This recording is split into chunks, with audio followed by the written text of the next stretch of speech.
Hello everyone. आज हमारा lecture 12 होगा इकोनॉमिक्स का। और आज हम जो हमारा कॉस्ट है पढ़ रहे थे उसका पार्ट 2 होगा एंड ये इसका फाइनल पार्ट भी होगा। So let's start. पहला हम पढ़ेंगे total fixed cost. Fixed cost आपको पता ही होगा, जो वो कॉस्ट जो चेंज नहीं होगा with the level of output. अगर हम आउटपुट चेंज करेंगे, ये भी वही है जो हमने पीछे पढ़ा था। टोटल फिक्स्ड कॉस्ट क्या क्या होता है? The sum of all cost that do not change, ठीक, with the level of output और production in the short run. ठीक, शॉर्ट रन आप याद रखें क्योंकि लॉन्ग रन में सब कुछ वेरिएबल होता है। ये हमने पीछे पढ़ा। अब आप याद रखेंगे वो कॉस्ट, वो सम ऑफ ऑल कॉस्ट जो चेंज नहीं होगी अगर हम अपना आउटपुट चेंज करेंगे। इसमें क्या एग्जांपल क्या है? इसमें रेंट है हमारा, या सैलरीज ऑफ परमानेंट स्टाफ है, या इंश्योरेंस प्रीमियम है कुछ, या डेप्रिसिएशन है, मशीन की डेप्रिसिएशन आप अकाउंटेंसी में पढ़ोगे, ठीक, या लीज पेमेंट है। ये हमारे हुए फिक्स्ड, टोटल फिक्स्ड कॉस्ट। और इसमें आप ये ग्राफ इंपॉर्टेंट, ये इंपॉर्टेंट ग्राफ है। ग्राफ आप याद रखेंगे, ये आता है पैरेलल टू जो हमारा आउटपुट एक्सीस है, या इन शॉर्ट एक्सीस है, ये उसके पैरेलल आता है। और ये आप एक इंपॉर्टेंट पॉइंट याद रखेंगे, ये जीरो से स्टार्ट नहीं होता, ये start from some point, it start from some. जब आपका आउटपुट जीरो होगा यहाँ पे, लेकिन आपका जो आपका फिक्स्ड कॉस्ट होगा वो उसका वैल्यू कुछ ना कुछ होगा, क्योंकि इट डजंट डिपेंड, जो हमारा फिक्स्ड कॉस्ट है ये आउटपुट पे डिपेंड नहीं करता। अब है इसकी जो हमारा ये टोटल फिक्स्ड कॉस्ट है, इसकी कुछ की कैरेक्टरिस्टिक्स। पहला है वॉल्यूम इंडिपेंडेंट। इंडिपेंडेंट आप याद रखेंगे, it doesn't depend on our output. अगर आपका आउटपुट जीरो भी होगा, आपको जो आपका फिक्स्ड कॉस्ट है वो आपको पे करना पड़ेगा। अगर आपका आउटपुट 1,00,000 यूनिट भी होगा, आपका जो फिक्स्ड कॉस्ट है वो आपको फिर भी पे करना पड़ेगा। अब है एक और इम्पॉर्टेंट, वो है per unit variation. Per unit variation आप याद रखेंगे, पर यूनिट वेरिएशन है वो इसका चेंज होता है, वो फिक्स्ड नहीं होता। Fixed cost per unit decrease as a production increases. ठीक, ये आप याद रखेंगे, ये इंपॉर्टेंट पॉइंट है। फिर आप एग्जाम में कंफ्यूज हो जाओगे अगर आप अभी इस पर ध्यान नहीं दोगे। जो इसका पर यूनिट कॉस्ट है, पर यूनिट कॉस्ट जो है fixed cost per unit. For example, आप 10 यूनिट्स प्रोड्यूस कर रहे हो, फिर और आपके जो फिक्स्ड कॉस्ट है वो भी है 10। आपका फिक्स्ड कॉस्ट पर यूनिट आ गया 10/10 इज इक्वल टू 1। ठीक, अब अगर आप 20 यूनिट्स प्रोड्यूस कर रहे हो और जो फिक्स्ड कॉस्ट है वो स्टिल है 20, और आप लिखेंगे 10/20, वो आएगा 1/2। इसका मतलब है जो आपका फिक्स्ड कॉस्ट है, लेकिन फिक्स्ड कॉस्ट पर यूनिट आप याद रखना वो चेंज होता है। और वो चेंज क्या है उसमें, वो डिक्रीज हो जाता है with increase in production. Time bound fixed only in short run. ये अभी मैंने बताया, जो हमारा फिक्स्ड कॉस्ट है ये बस शॉर्ट रन में फिक्स्ड होता है, क्योंकि इन द लॉन्ग रन जो हमारे पास हमारे इनपुट्स है वो सब वेरिएबल होते हैं।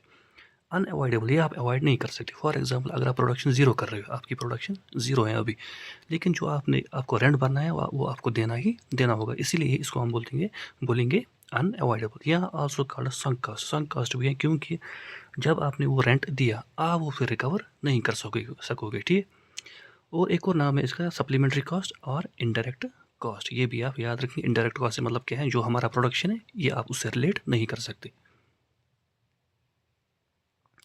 इसके बाद है एक और हमारा जो है टोटल वेरिएबल कॉस्ट। पहला क्या पढ़ा हमने, टोटल फिक्स्ड कॉस्ट, अब है टोटल वेरिएबल कॉस्ट। ये भी आप याद रखें। The sum of all costs that change directly and proportionally with the level of output और प्रोडक्शन। वो कॉस्ट्स जो चेंज हो जाएंगे, जो चेंज होंगे विद द लेवल ऑफ, अगर आपका आउटपुट चेंज होगा। ठीक, ये आप याद रखेंगे। फिक्स्ड में फिक्स्ड रहता था, इसमें वेरिएबल में सिंपली जो हमारी डेफिनेशन है वही बताता है क्या होता है। सिंपल रूल है, no production no variable cost. ठीक, more production higher total variable cost है। ठीक, आप प्रोडक्शन नहीं करोगे, आपके पास आपका जो वेरिएबल कॉस्ट होगा वो ज़ीरो होगा। आप प्रोडक्शन ज़्यादा करोगे, आपको ज़्यादा लेबर लगेगा, इसका मतलब है आपका टोटल वेरिएबल कॉस्ट भी ज़्यादा ही होगा।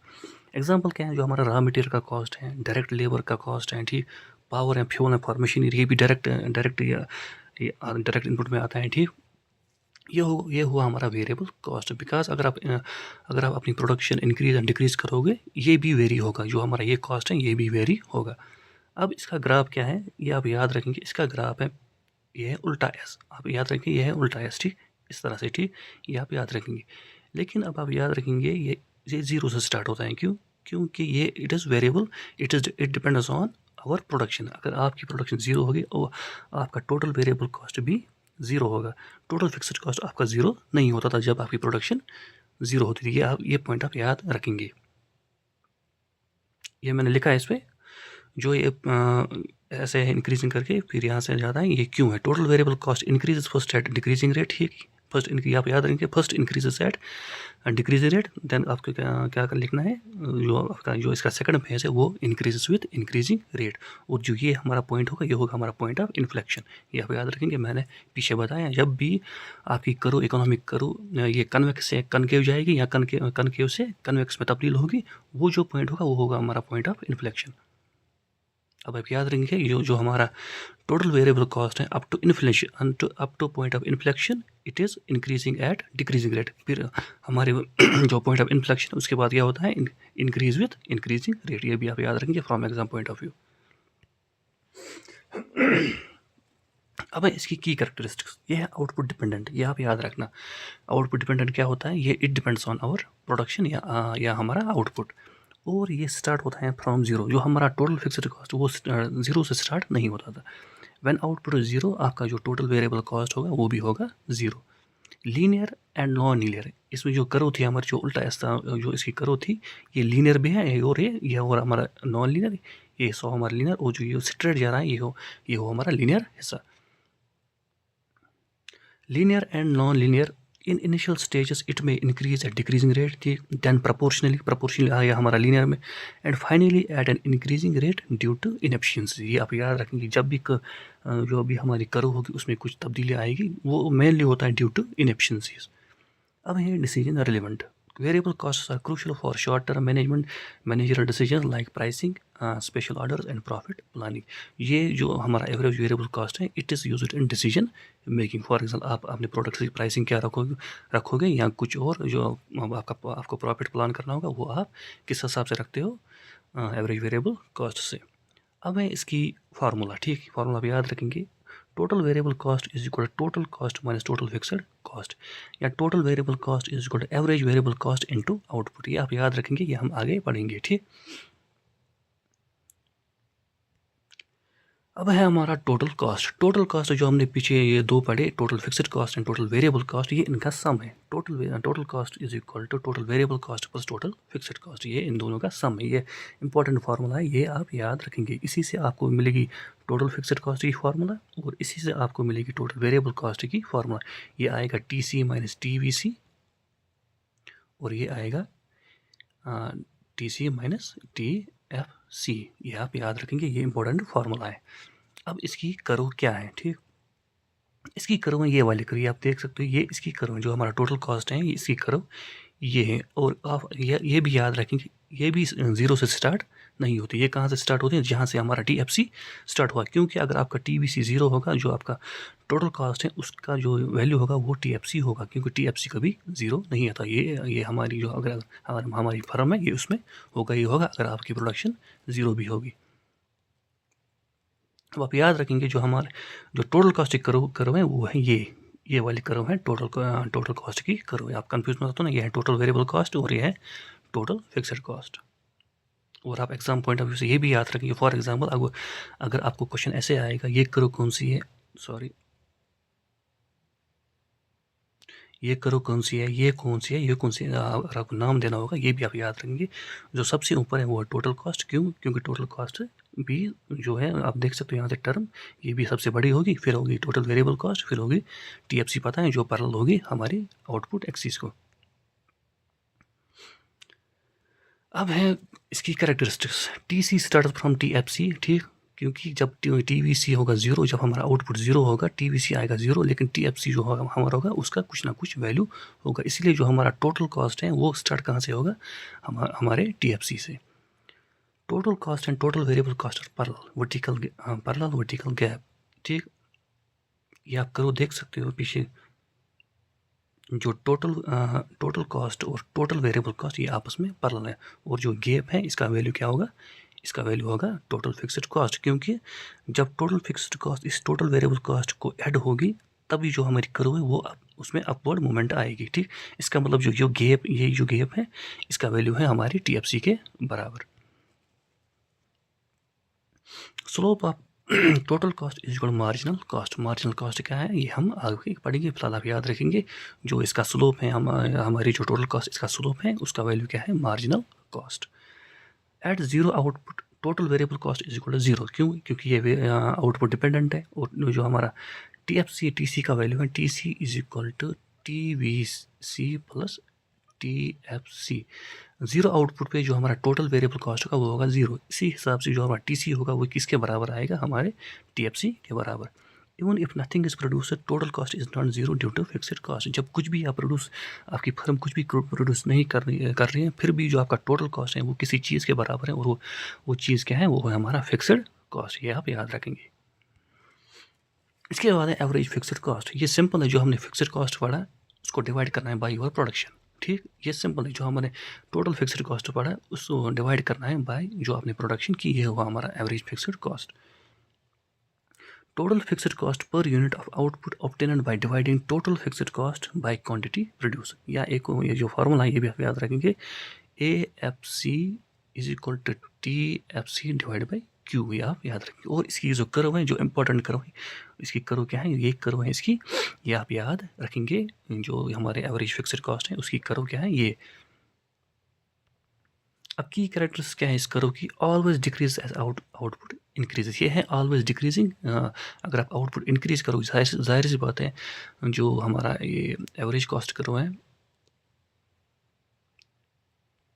जो हमारी एवरेज कॉस्ट कर्व है, ये ऑलवेज डिक्रीजिंग है। ये आपने देखा होगा पीछे हमारी फिगर में। ठीक, the curve is called rectangular hyperbola which represents that the total fixed cost remain same in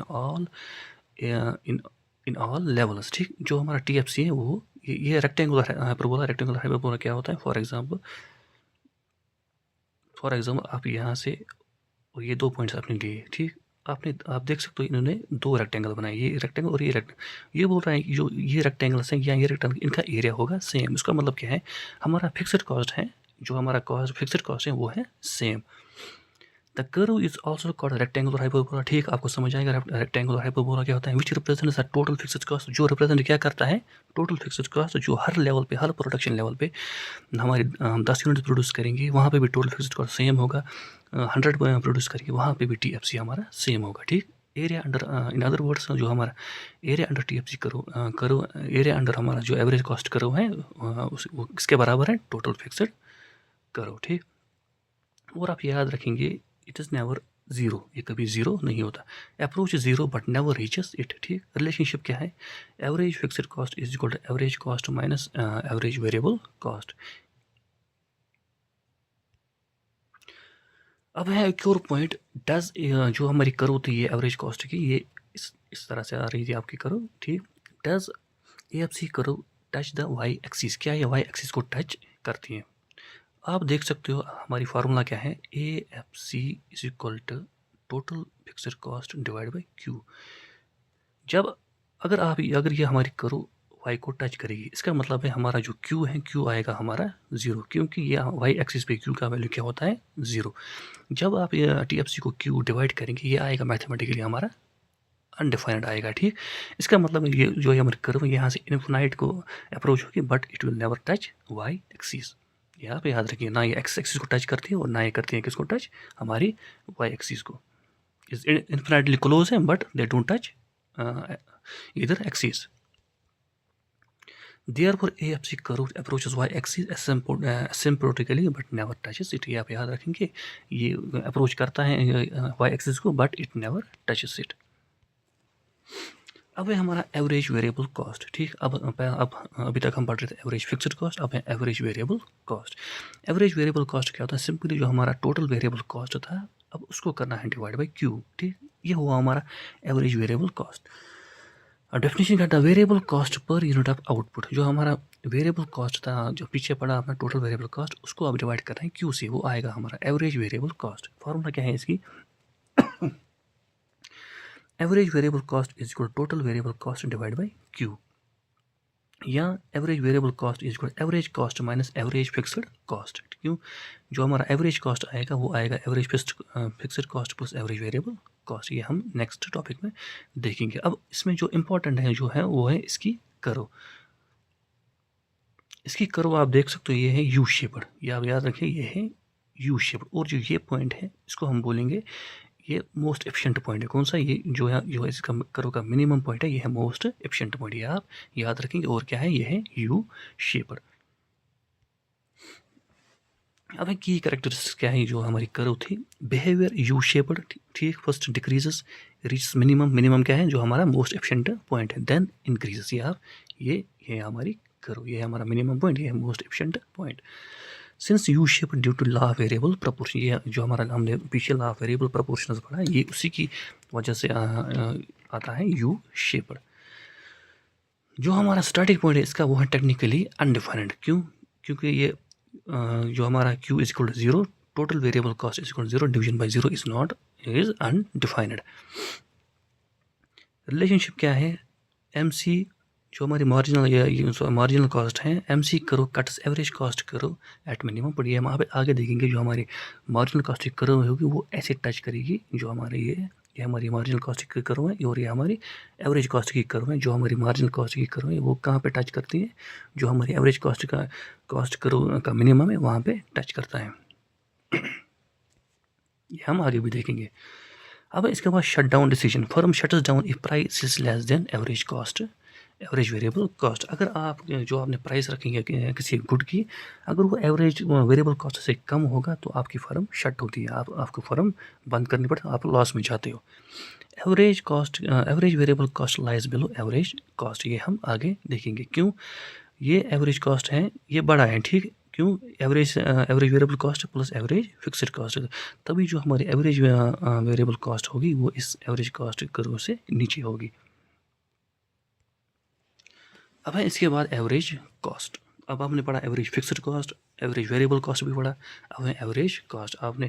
मैंने पीछे पढ़ा जो हमारा टोटल कॉस्ट था वो किसके बराबर था? Total fixed cost plus total variable cost.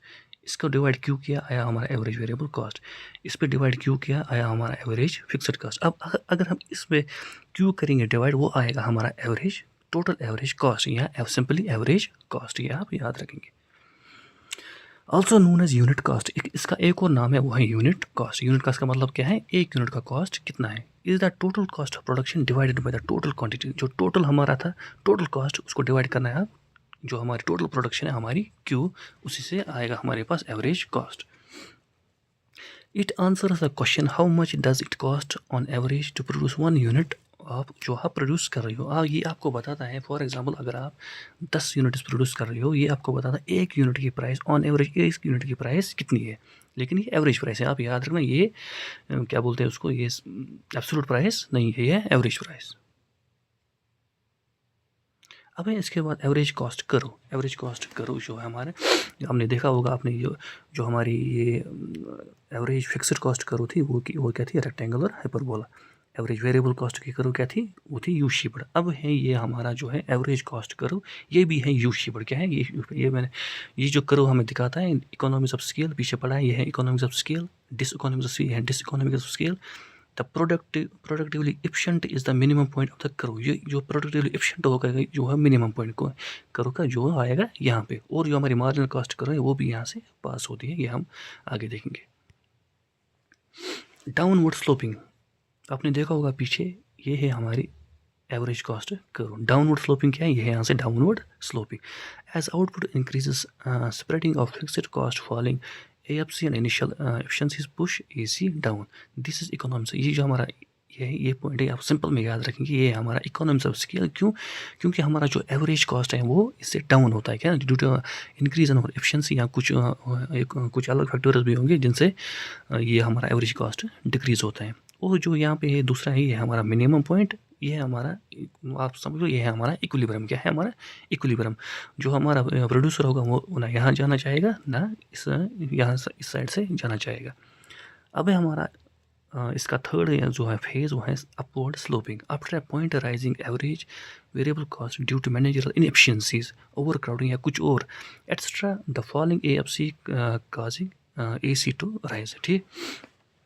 अब क्या होता है, ये सॉरी यहाँ पे आएगा इंक्रीजिंग AFC जो है, ये नेक्स्ट पार्ट है। इससे क्या होगा, ये हमारा diseconomics of scale. Due to managerial inefficiencies कुछ गड़बड़ हुआ फर्म में या ओवर क्राउडिंग होगी, तो जो हमारा एवरेज कॉस्ट होगा, एवरेज कॉस्ट पर यूनिट जो आएगा वो हमारा इंक्रीज होगा। इसको हम इकोनॉमिक्स में बोलते हैं डिस इकोनॉमीज ऑफ स्केल। ये भी आप याद रखेंगे, ये मैंने पीछे पढ़ा है, ज़्यादा इसमें कुछ है नहीं। अब है long run versus short run, long run versus short run average cost.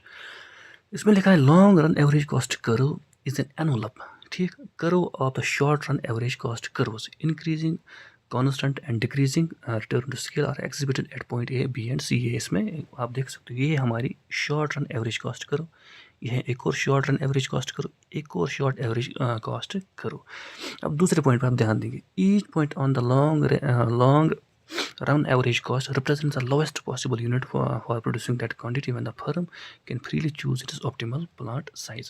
For example, जो अब ये लॉन्ग रन जो है इसका पॉइंट क्या है, ये जो ये शॉर्ट रन कर होती है वो उनका मिनिमम पॉइंट है, क्या है उनका, ये आप इंपॉर्टेंट पॉइंट है, ये आप याद रखेंगे। जो हमारा लॉन्ग रन एवरेज कॉस्ट करो वो है envelope of short run average cost करो, बट जो हमारे लॉन्ग रन एवरेज कॉस्ट करो जो है, फॉर एग्जांपल ये हमारे लॉन्ग रन एवरेज कॉस्ट करो है, जो ये पॉइंट्स होंगे इस पर वो किन का मिनिमम होगा, वो होगा हमारा शॉर्ट रन एवरेज कॉस्ट करो, उसका मिनिमम पॉइंट होता है हमारी लॉन्ग रन एवरेज कॉस्ट करो भी, आप याद रखेंगे। अब जो ये हमारी लॉन्ग रन एवरेज कॉस्ट करो है, इसको एक और नाम भी दिया जाता है प्लानिंग करो, ये भी आप याद रखेंगे, एग्जाम पॉइंट ऑफ व्यू से इंपॉर्टेंट है। अब है इसके बाद मार्जिनल कॉस्ट। मार्जिनल कॉस्ट क्या होता है, हमने पढ़ा था पीछे मार्जिनल प्रोडक्ट, ठीक। अब है इसी हिसाब से मार्जिनल कॉस्ट। मार्जिनल कॉस्ट का मतलब है जब आप एक और एक्स्ट्रा यूनिट एम्प्लॉय करेंगे, जो हमारा कॉस्ट है उसमें कितना इंक्रीज होगा। फॉर एग्जांपल आपके पास 10 लेबर है और आप 10 यूनिट्स प्रोड्यूस कर रहे हो, ठीक। अब आपने एक और यूनिट लाया, हमें कॉस्ट में पढ़ना है भाई। फॉर एग्जांपल 10 लेबर हैं आपके पास और आपको जो खर्चा आया वो है 100 रुपीज़ आया खर्चा। फॉर एग्जांपल अगर आपने एक और लेबर लाया, ठीक, अब खर्चा आएगा 105। जो इंक्रीज़ है हमारा कॉस्ट में, जो इंक्रीज़ है जब हमने एक और लेबर एम्प्लॉय किया, उसको हम कहेंगे मार्जिनल कॉस्ट। हमारे केस में क्या आएगा, 105 माइनस 100, वो क्या आएगा 5 रुपीज़ हमारा मार्जिनल कॉस्ट है जब हमने एक लेबर इंक्रीज़ किया, ठीक, ये हुआ हमारा marginal cost. The additional cost incurred if in producing one extra unit of output. जब आप एक extra unit of output produce करोगे, उसमें एडिशनल कॉस्ट कितना आया, वो हुआ हमारा marginal cost. It answers if I make one more how much will my total cost increase. ये जो मैंने बताया अभी, मार्जिनल कॉस्ट किस चीज़ के बराबर है, marginal cost is calculate change in total cost divide by change in total quantity, DTC divide by DQ। ये मैंने यहाँ पे नहीं लिखा, आप खुद लिखना। ये हमारा आएगा cost of nth product minus cost of total cost of nth product -1 divide by जो हमारा ये जो हमने इनपुट इंक्रीज़ किया होगा वो आएगा हमारा Qn माइनस 1। यहाँ पे हमने क्या इनपुट इंक्रीज़ किया था बाय 1 यूनिट। फॉर एग्जाम्पल अगर आप 2 यूनिट्स इंक्रीज़ करोगे, हमारा Qn माइनस 2 आएगा 2 के बराबर, अगर आपने 2 वैल्यू इंक्रीज़ किया। ये है हमारी फार्मूला, ये आप याद रखेंगे। एक और फार्मूला बताया मैंने, TSN minus TCN minus 1 divide by QN minus QN minus 1। ये है एक और फार्मूला, ये आप खुद लिखना, ये मैं यहाँ पे भूल गया हूँ। अब है जो इसमें है डेल्टा TC किसके बराबर है, change in total cost. Delta Q किसके बराबर है, change in total quantity, almost always 1। जो हमारा कंसेप्चुअल आइडिया के लिए है, जो हम पढ़ रहे हैं उसमें ऑलमोस्ट ये हम 1 के बराबर ही लेते हैं, ठीक। अब आप ये है हमारा टोटल कॉस्ट, आप देख सकते हो ये हमारा टोटल कॉस्ट। टोटल कॉस्ट इसके बराबर होता है total fixed cost plus total variable cost. इसमें आप देख सकते हो ये है हमारा जो हमने मार्जिनल कॉस्ट पढ़ा, हमने पढ़ा change in total cost, but आपको पता होगा जो फिक्स्ड कॉस्ट है वो चेंज नहीं होता। वो अगर आप यूनिट्स एम्प्लॉय आप 1 यूनिट पे टोटल फिक्स्ड कॉस्ट दे रहे हो, वो आपको 10 यूनिट्स पे भी वही टोटल फिक्स्ड कॉस्ट देना पड़ेगा। इसका मतलब जो आएगा TFC आएगा हमारे, जो चेंज इन TFC आएगा, डेल्टा TFC आएगा बराबर हमारे 0। क्यों, क्योंकि ये फिक्स्ड है। आप एक और फार्मूला लिख सकते हो, जो हमारा मार्जिनल कॉस्ट है वो है डेल्टा TVC डॉट में डेल्टा Q। डेल्टा TVC का मतलब क्या है, change in total variable cost. ठीक, क्यों? क्योंकि TFC हमारा फिक्सड है। अब चेंज इन TFC क्या आएगा हमारा, वो आएगा हमारे पास हमारा 0। ठीक, तभी हम एक और फार्मूला लिखते हैं मार्जिनल कॉस्ट की, वो है marginal cost is equal to delta total variable cost divide by delta Q, change in total variable cost divide by change in total quantity. ये लिखा है मैंने यहाँ पे। ठीक, ये आप समझ सकते हो। अब है इसकी करो, यह है आप देख सकते हो, ये है टिक शेप्ड। ये इसको भी हम यू बोलते हैं, बट आप याद रखना जो हमारी जो कॉस्ट है, हमने पीछे पढ़ा एवरेज कॉस्ट करो, क्यों आप कंफ्यूज मत हो ना। ये है tick shaped but it is U shaped. U shaped in the short run. ठीक, and it is shape is directly driven by law of diminishing. ये किस पे, ये भी किस पे dependent, law of diminishing marginal returns. Average the area under the marginal curve from 0 to quantity Q represents the total variable cost। अब जो इसके अंडर एरिया है, फॉर एग्जाम्पल ये हमारा एरिया है। ठीक, ये किसके बराबर आएगा, ये आएगा हमारे बराबर टोटल वेरिएबल कॉस्ट। ये आप याद रखना, इंपॉर्टेंट पॉइंट है। ये किसके बराबर आएगा, टोटल वेरिएबल कॉस्ट। अब राइजिंग MCC, जो ये राइजिंग MCC है हमारी, ये है हमारा शॉर्ट रन सप्लाई करो। सप्लाई करो हम आगे पढ़ेंगे, फिलहाल आप याद रखेंगे जो हमारी जो marginal cost, rising marginal cost करो है, MCC का मतलब है मार्जिनल कॉस्ट करो। जो ये राइजिंग मार्जिनल कॉस्ट करो है, ये आएगा हमारा शॉर्ट रन सप्लाई करो। ठीक है, ये भी आप याद रखेंगे। इसके बाद है marginal cost can never be zero in theory. ठीक, can be zero in theory. Marginal cost can be zero और negative in theory, but in practice it is usually positive. ये आप याद रखेंगे। जो हमारा मार्जिनल कॉस्ट है, ये थ्योरेटिकली ये जीरो भी हो सकता है, नेगेटिव भी हो सकता है, बट जो प्रैक्टिस में होगा, प्रैक्टिकली ये होगा हमारा, ये हमारा जनरली पॉजिटिव होगा। क्योंकि जब ये नेगेटिव आएगा आप फिर लॉस में चलोगे। ये पीछे मैंने बताया था मार्जिनल कॉस्ट करो क्या है। जो MC है हमारी, ये किसके ज़्यादा, यहाँ से इसका मिनिमम है, इसका मिनिमम ये यहाँ से पास होती है हमारी मार्जिनल कॉस्ट करो। और ये आप याद रखिए, सबसे ऊपर आएगी एवरेज टोटल कॉस्ट, फिर आएगी एवरेज वेरिएबल कॉस्ट, और इसके नीचे आएगी एवरेज फिक्स्ड कॉस्ट। रीज़न क्या है इसका, रीज़न आप देख सकते हो, इसकी formula total cost is equal to average variable cost plus average fixed cost. ये आप याद रखेंगे। ये आप तीनों यू शेप्ड है, एग्जाम में आ सकता है। ये करो कौन सी है, ये करो कौन सी है, ये करो कौन सी है। जो सबसे ऊपर होगी वो होगी एवरेज टोटल कॉस्ट। क्यों, टोटल कॉस्ट ये इससे बड़ा होगा, by what factor, by average fixed cost. ठीक, अब जो होगा एवरेज वेरिएबल कॉस्ट, वो इसके नीचे होगा हमारी ATC के, और जो एवरेज फिक्स्ड कॉस्ट होगी वो होगी सबसे नीचे, आप याद रखेंगे। और वो होगी रेक्टेंगुलर हाइपरबोला। और जो हमारा MC होगा, वो आप कैसे रिकॉग्नाइज करेंगे ग्राफ में से, वो जाएगी जो हमारा ये है, इनका मिनिमम है, इसका मिनिमम है, ये हमारी मार्जिनल का कॉस्ट है, इनको टच करेगी एट देयर मिनिमम्स। अब हम break even point. Break even point क्या होता है, ब्रेक इवन पॉइंट है जहाँ पे total revenue is equal to total cost. Revenue क्या होता है ये हम आगे पढ़ेंगे, फिलहाल आप याद रखेंगे ब्रेक इवन पॉइंट क्या होता है, total revenue is equal to total cost. या सिंपलर लैंग्वेज में, at this point there is no profit and no loss. यहाँ पे लॉस है, sorry, there is no profit and no, ये हुआ हमारी जो हमारी फर्म है उसका ब्रेक इवन पॉइंट क्या होता है, जब ना प्रॉफिट होगा और ना लॉस होगी। इन अदर वर्ड्स हमारा टोटल रेवेन्यू किसके बराबर आएगा, टोटल कॉस्ट के बराबर।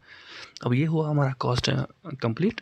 इसके बाद हम उठाएंगे हमारा रेवेन्यू एंड और कुछ और लेक्चर्स आएंगे इसमें, फिर होगा हमारा जो है माइक्रो इकोनॉमिक्स ही होगा हमारा कंप्लीट।